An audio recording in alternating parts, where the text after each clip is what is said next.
जय जय श्री महाकाल।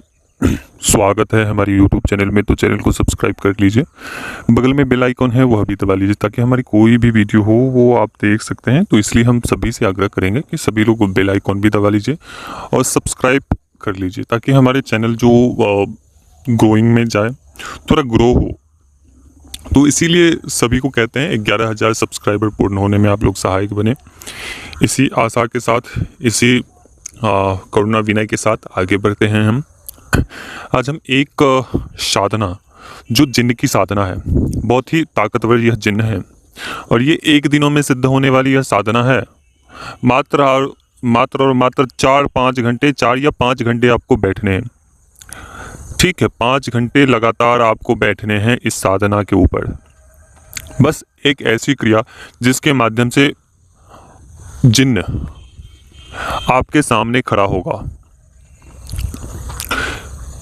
ठीक है, ये आपके सामने काला जिन्न जिसे कह सकते हैं हम, काला जिन्न। तो ये काले वर्ण का जिन्न है और इनके माध्यम से कुछ भी जायज नाजायज सभी प्रकार के कार्य आप इनके द्वारा माध्यम से करवा सकते हैं। ठीक है, लेकिन जो जिन्न है ये नापाक जिन्न है, काला जिन्न। ठीक है, और ये उग्र गति से आते हैं। जब ये आते हैं तो पूरे हाहाकार करते हुए आसपास के माहौल में थोड़ा भयावह उत्पन्न करते हुए ये आते हैं। जब ये आएंगे तो बहुत सारे आपको लगेंगे कि कोई बहुत बड़ा एक झुंड जैसा चल रहा है, जैसे सेनाएं आ रही है ना, इसी प्रकार से आपको लगेंगे। ठीक है, तो आपको करना क्या है, एक कार्य करने हैं आपको। जहाँ पीर वगैरह होते हैं ना, कुछ कुछ क्षेत्रों में होते हैं, तो किसी भी पीर बाबा के पास जाना है और उन्हें एक बतासे और गुलाब के पुष्प और कोई भी खुशबू वाली चमेली के अगरबत्ती आपको ले जाना है और उन्हें आमंत्रण देने के लिए बोलना है कि मैं फलाने फलाने जिन्न की साधना कर रहा हूँ, सो इस साधना में हमें आप सफल बनाइए और हमें इस जिन्न को सिद्ध करना चाहते हैं। और उनसे वह जिन्न मांग लीजिए जो भी आपके आसपास पीर की वो हो ना, उस स्थान से। और उस स्थान से मांगने के बाद से आपको साधना स्थल पे आना है और आने के बाद से आपको जो सामान है वो सब सामान इकट्ठा कर लेना है। जो मैंने आपको बताऊंगा, मैं जो अभी आपको सामग्री बताऊंगा वो सब सामग्री इकट्ठा कर लेना है। चाहिए इसमें क्या चीज़, एक दीपक चाहिए होंगे और थोड़ी सी आपको मुर्गे की कलेजी लेनी है और ये सब लेने हैं, केवल मुर्गे की कलेजी, 2 रसगुल्ले और कोई भी खाने पीने वाला कुछ भी सामग्री हो, जैसे वो भुजिया वगैरह हो, वो आपको ले लेने हैं। और एक दीपक, खुशबू वाला कोई भी आपको अगरबत्ती ठीक है, अगर नहीं है तो कोई दिक्कत नहीं, लोबान की आप धूनी दे सकते हैं, थोड़ी सी अग्नि कंडे जलाकर, या किसी भी प्रकार की लकड़ी हो तो लकड़ी आसपास पड़ी ही होंगी तो वहाँ की वो लकड़ी इकट्ठा कर लेने हैं और उस पर अग्नि जलानी है और थोड़ा सा लोबान आपको देती रहनी है समय समय पर। थोड़ी समय आप बीत जाने पर थोड़ा लोबान देते रहिए ताकि उसकी खुशबू सभी दिशाओं में फैले। ठीक है, तो थोड़ा थोड़ा करके दें।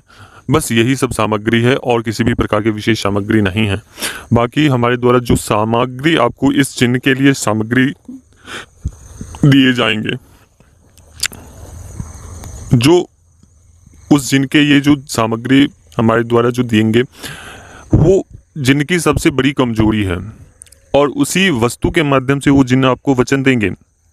अन्यथा आप किसी भी प्रकार से उसे वश में करना चाहोगे तो वो नामुमकिन है कि वो आपके वश में हो जाए या वो आपके अनुकूल हो जाए, यह जिन्न, काला जिन्न। ठीक है, जो सामग्री है वो आपको बोलेंगे कि वो जो सामग्री तुम्हारे पास पड़ा है वो हमें दे दो, तो बिल्कुल भी उसे नहीं देना है। बोलना है कि आप हमें कोई भी, जिस प्रकार से आप हमसे ये वस्तु मांग रहे हैं, आप भी कोई मुझे ऐसी वस्तु दीजिए जिसके प्रभाव फलाने फलाने हो, जिसके माध्यम से मैं कभी भी आपको बुला सकता हूँ उस वस्तु के माध्यम से। तो उस प्रकार से उससे कोई भी वस्तु मांग लेनी है, उनकी निशानी मांग लेनी है और उससे वचन ले लेने हैं, फिर आपको वो सामग्री दे देनी है। ठीक है, तो सबसे पहले आप वचन लेंगे तो रक्षा का पहले वचन लेना है। ठीक है, उसके पश्चात ही अन्य किसी भी प्रकार के वचन देने हैं। जब तक वो आपके पास सामग्री है तब तक वो आपके अनुकूल है, लेकिन जब अगर आप उसे दे देते हो तो वो आपके अनुकूल नहीं रहते हैं। फिर वो साधना भी थोड़ी बहुत अधिक परिश्रम करने पर ही वो साधना सफल हो पाएगी। तो साधना सोच समझ कर करें और गुरु निर्देश से ही इस साधना को संपन्न करें, क्योंकि ये जिन्न की शक्ति है, कोई ये छोटे मोटे भूत प्रेत की साधना नहीं है, ये जिन्न की साधना है। तो मात्र ये 4 से 5 घंटों में यह सिद्ध होंगी और उसी रात्रि, दीपावली की रात्रि में ये आपको वचन देंगे 101%। ये हमारी गारंटी है कि इनसे आप कोई भी वचन ले सकते हो। तो अगर आप चाहते हैं तो कर सकते हैं, बिल्कुल निस्संदेह इनकी साधना। और किसी भी प्रकार का भय नहीं होना चाहिए। जब तक आपका गुरु जीवित है तब तक आप पूर्ण रूप से संरक्षित हो। इसमें किसी भी प्रकार का संशय या आपके मन में ऐसा विचार नहीं उत्पन्न होना चाहिए। आपका गुरु जहाँ भी है वहाँ से आपको रक्षित कर सकता है, ठीक है। तो अगर जो व्यक्ति चाहता है साधना क्षेत्र में आगे बढ़ना तो इस साधना को इस दीपावली कर सकता है, लेकिन ध्यान रहे करने वाला व्यक्ति ही कुछ पाप पाता है।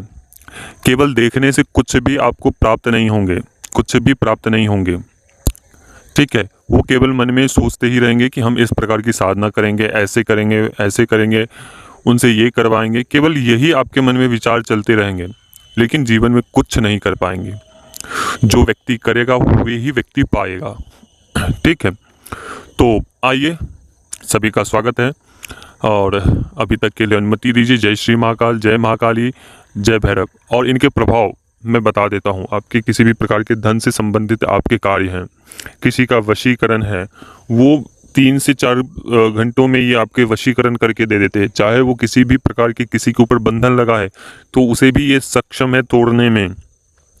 आपके बड़े बड़े कार्य चुटकियों में कार्य ये कर सकते हैं। आप देखो, जो व्यक्ति करने वाला है ना, वो एक प्रेत ही सिद्ध कर ले, वो यही काफ़ी है। ये तो जिन्न की बात है। तो जो लोग निश्चय करिए हमें साधना करनी है तो आ जाइए सभी लोग। अभी तक के लिए अनुमति दीजिए। जय श्री महाकाल, जय महाकाली, जय भैरव, जय खुश रहिए सभी लोग।